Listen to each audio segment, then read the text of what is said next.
bertemu lagi Bapak, Ibu dan saudara-saudari semuanya. Kita berjumpa lagi di channel kesayangan kita, yakni channel Sang Penghujat. Satu-satunya channel yang memberikan pengajaran Alkitab yang berbeda dengan lainnya. Di sini kita belajar Alkitab untuk mencari kebenarannya dengan membandingkan khotbah-khotbah para teolog dengan apa yang terjadi di dalam kehidupan kita sendiri.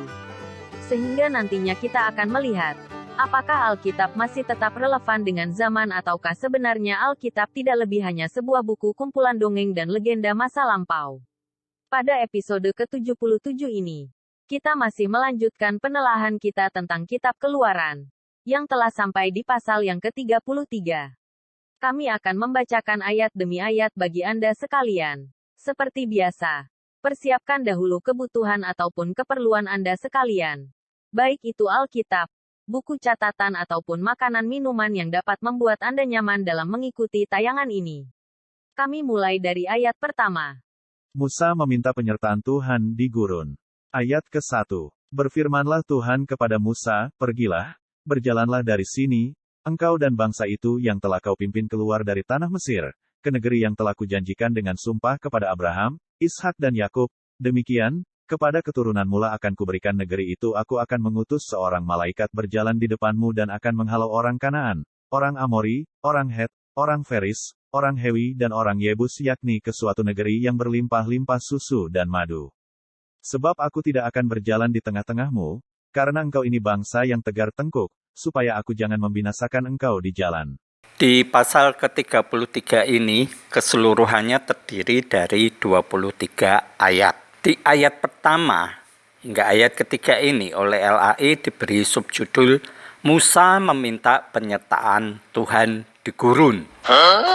Di sini kita melihat bahwa Tuhan memberikan firman kepada Musa untuk berjalan dan memimpin bangsanya menuju negeri yang telah dijanjikan Tuhan kepada Abraham, Ishak dan Yakub. Yang dikatakan bahwa Tuhan akan memberikan kepada keturunannya negeri-negeri tersebut. Negeri mana yang dijanjikan Tuhan? Di sini disebutkan negeri orang Amori, orang Het, orang Feris, orang Hewi, dan orang Yebus. Tuhan akan mengutus malaikat yang berjalan di depan bangsa Israel dan akan menghalau orang Kanaan. Oh no! Dijanjikan pula bahwa negeri tersebut adalah negeri yang berlimpah-limpah susu dan madunya. Ini sebenarnya jika Musa mengerti dan cerdas, tentunya dia akan memprotes apa yang dikatakan Tuhan Allahnya ini, bahwa janji tersebut sebenarnya juga untuk Abraham, Ishak, Yakub, dan keturunannya. Namun, ternyata sampai sekarang belum terbukti. Bukankah Yakub itu juga keturunan dari Abraham? Tapi ternyata Yakub juga tidak mendapatkan Kanaan, sebagaimana yang diucapkan, dijanjikan oleh Yahweh, Tuhan Allahnya Israel tersebut. Bahkan di sini, Yahweh ini berkata bahwa dia tidak akan berjalan di tengah-tengah bangsa Israel, karena bangsa ini tegar tengkuk, sehingga akan menyebabkan Yahweh ini menjadi marah dan akhirnya membinasakan bangsa Israel di tengah jalan. Ini sesuatu yang benar-benar firman yang konyol, firman yang tidak masuk nalar sama sekali. Bagaimana sosok Tuhan yang menciptakan manusia? Kita jelas tahu bahwa dari kitab Kejadian ada cerita mengenai penciptaan manusia, dimulai dari Adam dan Hawa dan akhirnya sampailah pada Musa ini. Bukankah Tuhan yang membentuk karakter bahwa manusia ini serupa dengan dia? Namun sekarang seakan-akan Tuhan tidak mengerti sama sekali sifat dari bangsa Israel. Bahkan dikatakan bahwa bangsa ini tegar tengkuk. Sungguh sesuatu yang memang menggelikan. Sosok Tuhan yang nampak menjadi tidak mampu, tidak berkuasa. Lantas, apakah perkataan Tuhan Maha Kuasa itu hanyalah jargon yang disematkan manusia kepada sosok yang sebenarnya tidak ada? Jadi cerita ini hanyalah cerita abal-abal, hanya dongeng dari kaum Yahudi yang kemudian dipercaya oleh orang-orang bangsa Eropa dan disebarkan kepada kita. Sebenarnya tidak lebih hanyalah dongeng-dongeng zaman kuno yang tidak ada buktinya sama sekali. Tapi itu kembali kepada kita pribadi masing-masing. Apakah Anda mempercayai hal ini atau tidak? Mari kita lanjutkan di ayat berikutnya, di ayat keempat. Ayat keempat. Ketika bangsa itu mendengar ancaman yang mengerikan ini, berkabunglah mereka dan seorang pun tidak ada yang memakai perhiasannya. Di ayat keempat, kita diberi informasi bahwa bangsa Israel ketika mendengar ancaman dari Yahweh, Tuhan Allahnya mereka ini, bangsa ini menjadi takut. Dan kemudian mereka berkabung tidak memakai perhiasan. Kalau kita memperhatikan cerita sebelumnya di pasal 32, kita tahu bahwa bangsa Israel ini telah mencopoti perhiasan mereka untuk dibuat berhala, yakni berupa anak lembu tuangan yang dipahat oleh Harun, saudara dari Musa sendiri. Jadi sekarang jika mereka tidak memakai perhiasan, ya jelas memang demikian karena perhiasannya sudah dibuat menjadi berhala, menjadi patung tuangan. Dan kita juga tahu bahwa endingnya berhala tersebut dihancurkan oleh Musa, kemudian diremukkan, dan remukan itu dari patung tersebut diminumkan kepada bangsa ini. Oh no! Sungguh suatu cerita yang memang tidak masuk nalar, adalah suatu kekonyolan. Jika kita minum air yang dicampur dengan emas berupa logam, ya bisa-bisa kita mati lah. Ini satu cerita memang yang luar biasa. Ya kembali lagi seperti dulu-dulu di pasal sebelumnya dan di episode sebelumnya. Luar biasa apanya? Apakah luar biasa dahsyat mengerikannya atau luar biasa bohongnya?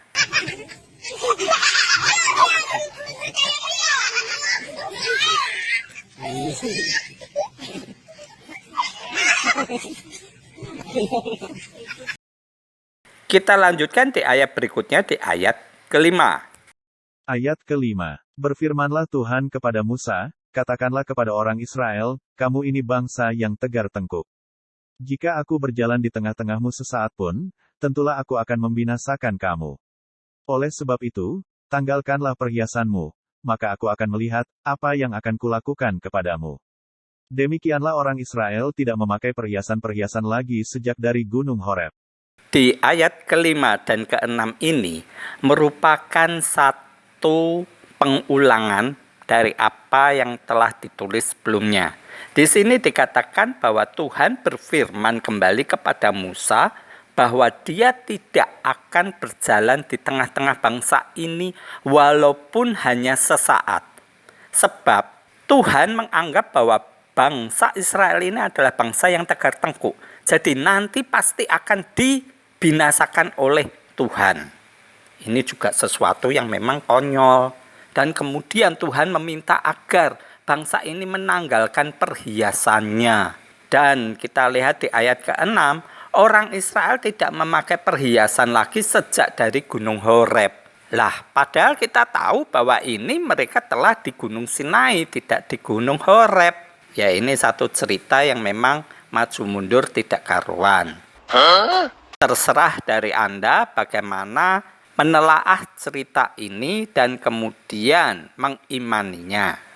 Apakah Anda percaya dengan cerita ini ataukah bahwa memang tutur dari cerita ini yang tidak karuan? Kita lanjutkan saja di ayat ke-7. Ayat ke-7. Sesudah itu Musa mengambil kemah dan membentangkannya di luar perkemahan, jauh dari perkemahan, dan menamainya kemah pertemuan.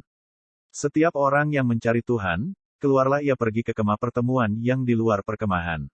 Di ayat ke-7 ini, Musa mengambil dan membentangkan kemah di luar perkemahan dia sendiri. Jadi ini adalah kemah pertemuan atau kemah suci yang telah dibuat oleh Besaleel dan Aholiab. Ini sudah jadi, maka dinamainya kemah pertemuan. Jadi setiap ingin bertemu dengan Tuhan, maka Musa dan orang-orang Israel akan pergi ke kemah pertemuan tersebut. Jauh letaknya dari perkemahan mereka. Seberapa jauh kita tidak diberitahu. Ya pokoknya jauh, hanya itu aja. Relativitas tergantung Anda. 100 meter apakah jauh? Ataukah 10 kilo itu yang disebut jauh? Kita tidak tahu. Tapi dianggap bahwa ini jauh dari perkemahan. Dan setiap orang yang mencari Tuhan, mereka juga pergi ke kemah pertemuan. Di sini kita mendapat informasi bahwa setiap orang yang mencari Tuhan diperbolehkan.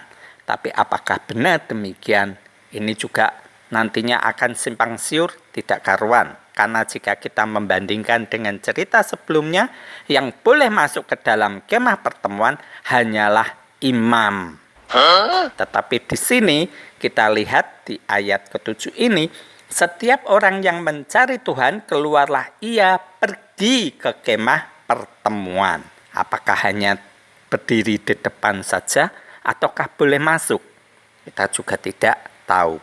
Mari kita lanjutkan dahulu di ayat berikutnya. Siapa tahu kita menemukan data-data lebih jelas. Kita lanjutkan di ayat ke-8.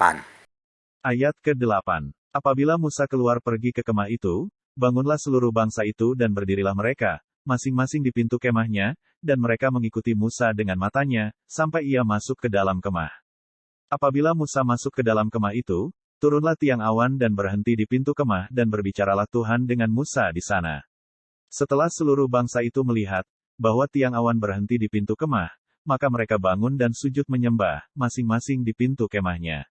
Di ayat ke-8 hingga ke-10 ini, kita diberi informasi yang menggelikan. Ini semacam adegan film kartun anak-anak yang biasa kita tonton.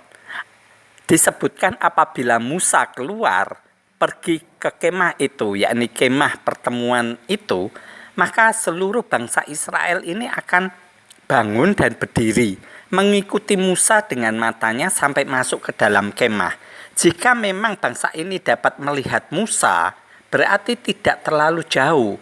Sebagaimana yang saya katakan, jarak 100 meter itu masih bisa kita awasi jika tempat tersebut lapang. Tapi jika tempat tersebut penuh dengan pepohonan, jarak 10 meter saja kita tidak akan melihat lagi. Fokus pada benda yang kita amati. Tetapi di sini karena mereka ada di padang gurun pasir, maka jelas jika Musa masuk ke dalam kemah pertemuan, walaupun itu jaraknya 100 kilo, jika matanya masih mampu melihat, maka Musa masih tetap nampak di hadapan mereka. Lantas seberapa jauh kemah pertemuan ini? Ya, ini sesuatu yang tidak masuk nalar. Tetapi jika mereka mengatakan dapat mengikuti Musa dengan matanya, berarti memang jauhnya tidak terlalu jauh-jauh amat. 100 meter masih tetap dapat diamati oleh mata manusia. Dan ketika Musa masuk ke dalam kemah pertemuan, awan ada turun dan berhenti di depan kemah tersebut. Ini menjadi tiang awan yang mungkin menutupi kemah tersebut sehingga terasa sejuk. Karena kita tahu bahwa di padang pasir itu sangat panas, maka ketika ada awan yang menaungi, pasti akan terasa lebih adem, lebih sejuk. Dan ketika bangsa Israel ini melihat ada tiang awan, mereka sujud dan menyembah di depan kemah mereka masing-masing. Ini sesuatu cerita yang supranatural yang luar biasa. Memang seakan-akan ada mukjizat. Jadi begitu Musa masuk, lantas ada awan turun. Dan begitu nanti Musa balik, apakah awannya ini masih tetap ada ataukah menghilang? Kita juga tidak tahu. Karena di sini tidak diceritakan. Untuk itu kita harus melongok di ayat berikutnya, di ayat ke-11. Ayat ke-11. Dan Tuhan berbicara kepada Musa dengan berhadapan muka seperti seorang berbicara kepada temannya, kemudian kembalilah ia ke perkemahan. Tetapi abdinya, Yosua bin Nun, seorang yang masih muda, tidaklah meninggalkan kemah itu. Di ayat ke-11 ini, saya berharap bahwa Anda semua memperhatikan dengan cermat dan mau mengingat-ingat ayat ini. Dikatakan bahwa Tuhan berbicara kepada Musa dengan berhadapan muka, seperti seorang berbicara kepada temannya. Berarti Musa bertemu langsung dengan Tuhan dan berhadapan muka. Musa melihat jelas Tuhannya ini seperti apa, karena mereka berhadapan muka. Ini patut Anda ingat-ingat, Anda catat di dalam otak Anda sekalian, bahwa inilah pertama kali Musa berhadapan muka dengan Tuhan. Ditulis secara jelas di pasal 33 ayat 11. Dan ketika Musa selesai berbicara dengan Tuhan, kembalilah ia ke perkemahan. Tetapi abdinya yaitu Yosua ini tidak meninggalkan kemah pertemuan. Lantas Yosua di mana? Kita tahu kemah pertemuan juga ada pelatarannya. Apakah mungkin Yosua ada di pelataran tersebut atau berada di luar pelataran tersebut? Kita juga tidak tahu. Tapi dikatakan di sini Yosua tidak meninggalkan kemah itu. Ya, kita lanjutkan saja di ayat berikutnya, di ayat ke-12. Ayat ke-12. Lalu berkatalah Musa kepada Tuhan, memang engkau berfirman kepadaku, suruhlah bangsa ini berangkat, tetapi engkau tidak memberitahukan kepadaku, siapa yang akan kau utus bersama-sama dengan aku. Namun demikian engkau berfirman, aku mengenal namamu dan juga engkau mendapat kasih karunia di hadapanku. Maka sekarang, jika aku kiranya mendapat kasih karunia di hadapanmu, beritahukanlah kiranya jalanmu kepadaku, sehingga aku mengenal engkau, supaya aku tetap mendapat kasih karunia di hadapanmu. Ingatlah, bahwa bangsa ini umatmu. Di ayat ke-12 dan ke-13 ini, kita diberi adegan bahwa Musa bertanya jawab kepada Tuhannya. Dia berkomunikasi sebagaimana seorang manusia kepada sahabatnya. Musa meminta penyertaan dari Tuhan Allahnya yang biasa disebut Yahweh. Inilah yang menjadi subjudul dari pasal ke-33 ini. Karena Musa tidak tahu mau kemana arahnya. Untuk itulah dia meminta siapa yang akan diutus untuk bersama-sama dengan Musa. Lantas bagaimana jawaban dengan permintaan Musa ini? Kita lanjutkan di ayat berikutnya, di ayat ke-14. Ayat ke-14. Lalu ia berfirman, aku sendiri hendak membimbing engkau dan memberikan ketenteraman kepadamu. Berkatalah Musa kepadanya, jika engkau sendiri tidak membimbing kami, janganlah suruh kami berangkat dari sini. Dari manakah gerangan akan diketahui, bahwa aku telah mendapat kasih karunia di hadapanmu, yakni aku dengan umatmu ini. Bukankah karena engkau berjalan bersama-sama dengan kami, sehingga kami, aku dengan umatmu ini, dibedakan dari segala bangsa yang ada di muka bumi ini. Di ayat 14 hingga ayat 16 ini, Tuhan menjawab apa yang menjadi keinginan Musa, bahwa ternyata Yahweh sendirilah yang akan membimbing Musa dan bangsa Israel, dan akan memberikan ketentraman kepada Musa.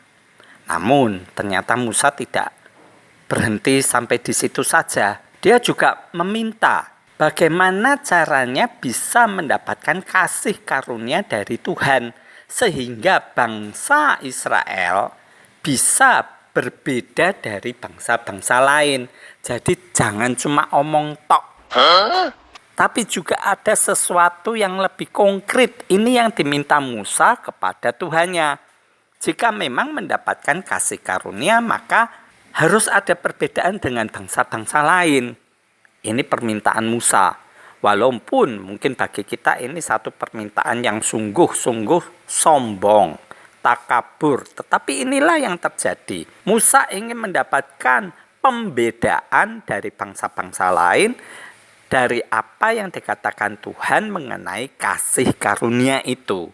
Kalau cuma omong doang, hanya diberi kasih karunia, tapi tidak berbeda dengan bangsa-bangsa lain, ya lantas kasih karunianya itu wujudnya apa? Ini sungguh permintaan yang pintar dari sosok yang bernama Musa. Lantas, apa jawaban dari Tuhannya? Mari kita lanjutkan di ayat berikutnya, di ayat ke-17. Ayat ke-17. Berfirmanlah Tuhan kepada Musa, juga hal yang telah kau katakan ini akan kulakukan, karena engkau telah mendapat kasih karunia di hadapanku dan aku mengenal engkau. Tetapi jawabnya, perlihatkanlah kiranya kemuliaanmu kepadaku. Tetapi firman-Nya, aku akan melewatkan segenap kegemilanganku dari depanmu dan menyerukan nama Tuhan di depanmu, aku akan memberi kasih karunia kepada siapa yang kuberi kasih karunia dan mengasihani siapa yang kukasihani. Lagi firman-Nya, engkau tidak tahan memandang wajahku, sebab tidak ada orang yang memandang aku dapat hidup. Berfirmanlah Tuhan, ada suatu tempat dekatku, di mana engkau dapat berdiri di atas gunung batu. Apabila kemuliaanku lewat, maka aku akan menempatkan engkau dalam lekuk gunung itu dan aku akan menudungi engkau dengan tanganku, sampai aku berjalan lewat. Kemudian aku akan menarik tanganku dan engkau akan melihat belakangku, tetapi wajahku tidak akan kelihatan. Di ayat ke-17 hingga ayat ke-23, ini adalah hal yang sangat menarik untuk kita cermati. Musa tetap mengharapkan kasih karunia yang betul-betul khas dari Tuhannya. Karena ketika Tuhannya mengatakan bahwa Musa telah mendapatkan kasih karunia di hadapan Tuhan, karena Tuhan juga telah mengenal Musa. Dan akhirnya Musa meminta agar Tuhan memperlihatkan kemuliaannya. Namun dijawab oleh Tuhan, Dia akan memperlihatkan segenap kegemilangannya di hadapan Tuhan dan menyerukan nama Tuhan di hadapan Musa. Ini juga sesuatu yang menurut saya sangat konyol. Tuhan menyerukan nama Tuhan, bukan menyerukan nama aslinya dia siapa. Tapi di sini oleh LAI hanya ditulis, aku akan menyerukan nama Tuhan di depanmu. Nama Tuhan itu siapa? Tidak muncul di sini. Oleh LAI hanya disebutkan nama Tuhan dengan huruf besar semua. Tapi namanya siapa? Tidak disebutkan. Dan Tuhan mengatakan Dia akan memberikan kasih karunia kepada siapa saja yang dikasihani. Dan ketika Musa meminta kemuliaannya diperlihatkan, apa jawab Tuhan? Di sini Tuhan menjawab, Musa tidak akan tahan memandang wajah Yahweh-nya. Karena siapa saja yang memandang wajah Tuhan tidak dapat hidup. Oh no! Ini sungguh sesuatu yang paradok, sangat kontradiksi dengan ayat 11 tadi. Dikatakan di ayat 11 bahwa Musa berhadapan muka dengan muka seperti manusia dengan sahabatnya. Sekarang kita disodori satu kalimat bahwa tidak seorang pun dapat hidup ketika melihat wajah Tuhan. Bahkan Tuhan ini mengatakan akan menempatkan Musa di dalam lekuk gunung ketika si Tuhan ini lewat. Sehingga nantinya Musa tidak dapat melihat wajah Tuhan karena ditutupi oleh tangan Tuhan. Dan begitu telah lewat, Musa baru dapat melihat bagian belakang dari Tuhan. Entah punggung, entah pinggang, entah pantat, kita tidak tahu. Tapi hanya bagian belakang dari si Tuhan ini. Supaya Musa tetap selamat, karena siapapun yang melihat wajah Tuhan pasti akan mati. Ini sangat kontradiksi dengan ayat 11 di mana disebutkan Musa berhadapan muka dengan Tuhannya. Jelas ya Bapak Ibu, saudara-saudari sekalian, inilah kontradiksi kekonyolan yang ada. Padahal sama-sama di pasal ke-33. Kekonyolan inilah yang selalu diulang-ulang oleh si penulis. Dan kita dipaksa, dicekoki untuk menerima bahwa Tuhan begini, Tuhan begitu. Menurut persepsi dari para teolog, dengan cara mereka berpikir sehingga kita mau tidak mau harus menerima. Inilah makanya di channel Sang Penghujat saya mengharapkan Anda benar-benar menggunakan nalar Anda sekuat-kuatnya, semampu Anda untuk mau meneliti kebenaran-kebenaran ini dan mau melepaskan framing-framing yang ada, termasuk apa yang saya katakan ini. Saya hanya memaparkan kontradiksi yang ada dari ayat ke-11 dibandingkan dengan ayat 17 hingga ke-23 ini. Perbedaannya begitu mencolok dan sangat kontradiksi, sangat berlawanan. Terserah apakah Anda tetap mau mengikuti apa yang menjadi konsep pemikiran para teologmu, ataukah sekarang Anda mulai menyadari ada banyak kebohongan dari apa yang dikatakan oleh para teolog agama Nasrani dengan apa yang ditulis di Alkitab ini. Demikianlah Bapak Ibu, saudara-saudari sekalian, 23 ayat dari pasal 33 kitab Keluaran telah kita telaah, kita teliti, dan kita mendapatkan hal-hal yang berbeda dengan apa yang dijabarkan, dikhotbahkan oleh para pendeta. Namun apapun itu, saya berharap yang telah kita temukan ini dapat menambah keyakinan kita, keimanan kita terhadap apa yang telah Anda imani selama ini. Semoga apa yang telah kita pelajari ini akan menambah kecerdasan dan iman Anda. Dan besar harapan saya Anda berkenan untuk membagikan channel ini kepada saudara-saudara Anda, teman-teman Anda, kerabat-kerabat Anda semuanya. Dan Anda pun berkenan untuk memberikan komentar-komentar Anda sehingga menambah kesemarakan dari channel ini sendiri. Saya mengucapkan banyak terima kasih untuk segenap perhatian yang telah Anda berikan di channel Sang Penghujat ini. Dan besar harapan saya, kita dapat bertemu kembali di episode mendatang. Sekali lagi terima kasih. Shalom.